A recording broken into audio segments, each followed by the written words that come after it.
The knowledge obtained through observations and experiments is known as science.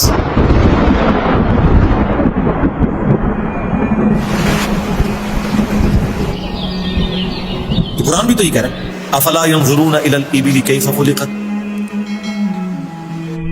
क्या तुमने observe नहीं किया हमने ऊंट को कैसा बनाया, पहाड़ों को कैसी उठान दी,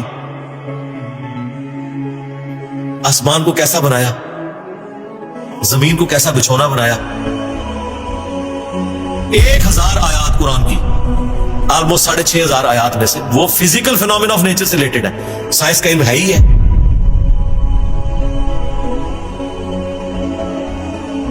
तो ये दुनिया का इल्म जो आप कह रहे हैं ये दीन ही का इल्म है, ये कोई दुनिया का इल्म नहीं है।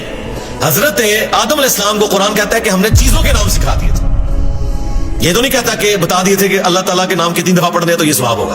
हर चीज का नाम सिखा दिया था। पोटेंशियली वो उनके दिमाग में वो दरख्त बो दिया गया था जो आज इतना बड़ा हो चुका है कि इंसान ने ऐसे जहाज बना लिए हैं जो 500-600 मुसाफिरों को लेके 8000 किलोमीटर तक बगैर रिफ्यूलिंग के उड़ सकते हैं। और उड़ते नहीं, सिर्फ लैंड भी करते हैं। ये सबसे मुश्किल काम है। लोग कहते हैं जी मिसाइल टेक्नोलॉजी मुश्किल है। जनाब मिसाइल टेक्नोलॉजी तो शायद कोई नहीं जो ये बोइंग की टेक्नोलॉजी है, क्योंकि मिसाइल तो आपने छोड़ रहे हैं, उसमें फटना है, वापस नहीं आपने उतारना।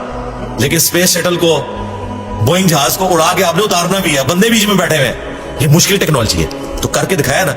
ये इंसान जब भी कोई चीज डिस्कवर करता है ना, सबसे पहले उसका नाम रखता है।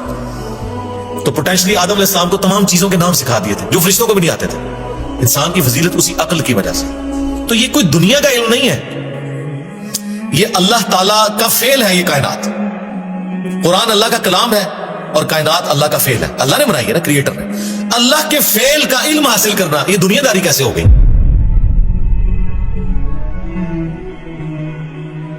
ये दुनियादारी उस सूरत में होगी जब इसके बाद आप खुदा को ना पहचाने। वो तो सर कुरान पढ़ के भी अगर आपने खुदा को नहीं पहचाना और कुरान बेचने का जरिया और चंदे कमाने का जरिया बनाया, तो आपसे एक फिजिक्स का प्रोफेसर बेहतर है। कम से कम उसने खुदा की किताब को तो नहीं बेचा।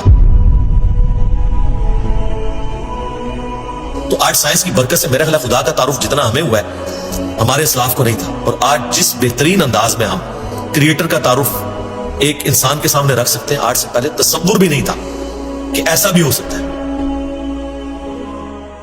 स्ट्रक्चर ऑफ डीएनए, जीन्स की स्ट्रक्चर, अकल दंग रह जाती है। साइंटिस्ट कहते हैं कि एक चाय के चम्मच में इतने जीन्स आते हैं और उनके अंदर इतना डाटा कोड हो सकता है जितनी इंसानी तारीख में आज तक किताबें दुनिया की लाइब्रेरीज में पढ़ी नहीं।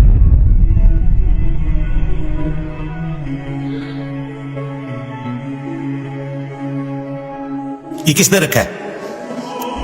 एक बीज के अंदर इतना डाटा रख दिया कि 6 अरब गुना बड़ा दरख्त बनता है और साल हर साल फल देता रहता है। सब कुछ उस बीज में से निकला हुआ है। दुनिया की कोई हार्ड डिस्क इसको स्टोर नहीं कर सकती। आज से पहले ये तफसीलात हमें नहीं पता थी ना। एक इजमालन पता था कि अंडे में से चूजा निकल आता है। सरकार ये वो डिटेल्स जो आप साइंस हमें बता रही है, आज से पहले किसी को, यानी एम्ब्रियोलॉजी की फील्ड और इलेक्ट्रॉनिक माइक्रोस्कोप जो 1980 में आके ऑलमोस्ट फाइनल हुई है, इससे पहले किसी को पता था कि मां के पेट में बच्चे की डेवलपमेंट कैसे होती है? क्या साहबा किराम ने ये देखा हुआ था? उनका तो ईमान बिल गैब था। हम तो परेशान हो जाते हैं कि यार लोग तो कह रहे जादू जादू देखना, तो ये देखो। कभी नेशनल ज्योग्राफिक या डिस्कवरी चैनल के ऊपर जब वो फास्ट करके मूवीज चलाते हैं कि एक बीज बुड़ता है, उसमें से कोमल निकलती है, फिर बनते बनते दरख्त बन जाता है, फूल, वो जादू हो रहा होता है। अंडे में से चूजा निकलना जाए, असल जादू ये हो रहा है जो अकल दंग है।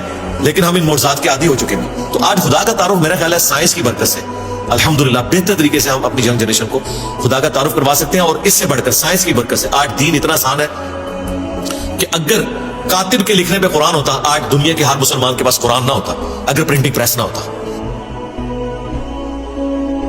ये बुखारी मुस्लिम यहां ना पड़ी हुई होती। अगर मोची जूतियां बना रहे होते ना, तो आज आधी दुनिया नंगे पांव होती जितनी दुनिया की आबादी हो चुकी है। तो साइंस ने हमें दीन पे चलना भी आसान किया है। आज मसाजिद के अंदर जितनी फैसिलिटीज आपको नजर आ रही हैं, ये अजमेर शरीफ वालों ने दी है आपको, ये बगदाद शरीफ वालों ने दी है, ये रायविंड शरीफ वालों ने दी है आपको, मुल्तान शरीफ वालों ने दी है। नहीं सरकार, ये साइंस ने आपको दी है। तो हमें तो साइंस को गले से लगाना चाहिए था कि इसने रिलीजन पे चलना था। आप 1 रुपया भी खर्च नहीं करेंगे और दुनिया के सारे बड़े आजमों में आपकी वीडियो पहुंच जाएगी। अगर आपको कोई टीवी चैनल इंटरनेशनल खरीदना पड़ जाए, आपकी नस्लें भी पैसा जोड़े तो नहीं खरीद सकती। यूट्यूब ने आपको फ्री दे दिया, उल्टा आपको मोनेटाइजेशन के वो पैसे भी देता है अपलोड करने के। सरकार, ये साइंस की बरकत से सब कुछ बना। तो एहसान फरामोश ना बने, साइंस ने आपको बहुत कुछ दिया।